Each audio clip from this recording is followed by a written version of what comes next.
Ngayon nakulong nga itong si Charmaine, hindi mapalagay itong si Venus. Karamdam niya, hindi pa rin siya ligtas hanggat naroon nga itong si Tata sa mansyon ng mga Palma at sa company nito. Maaari pa rin na malalaman ang katotohanan na sa likod ni Charmaine ay siya.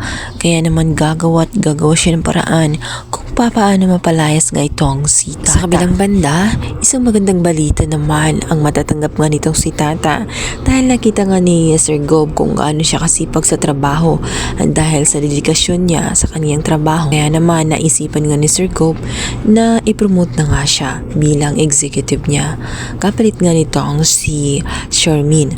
Tuwang-tuwa si Tata dahil sa magandang balita. Bukod pa roon, malaking sahod matatanggap niya.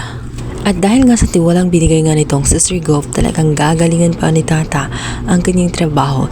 Yun ang sa ganun ma-impress na gusto ang mag-asawang Palma. Bagay naman na kinaiinggitan ng gusto nitong si Venus.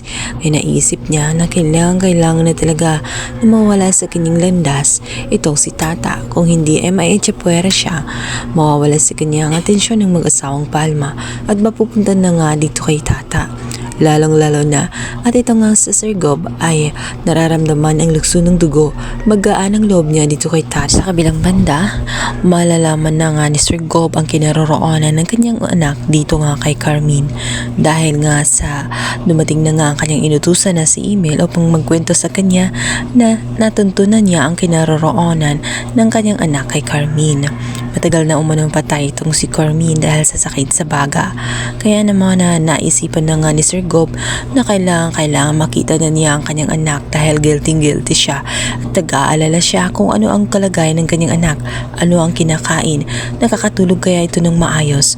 Gusto ng Sir Gob na iparanas nga ang buhay bilang isang Palma sa kanyang anak na nawawala.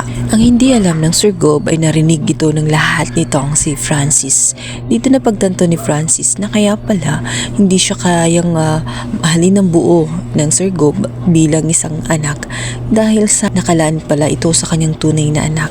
Isang nag-iisang tagapagmana pala ang kanyang hinahanap. Kaya pala, ganun na lamang ang trato nito sa kanya at tela pinapahirapan siya ng gusto. Sa kabilang banda, makikita naman ni Tata kung gaano ka-harsh nga itong si Sir Gob pagdating nga kay Francis. Kaya naman siya ay mapatingin ni sa gobernador at sasabihin na sana ay hindi siya ganun ka-harsh dito kay Francis dahil naiintindihan naman daw niya ang lahat.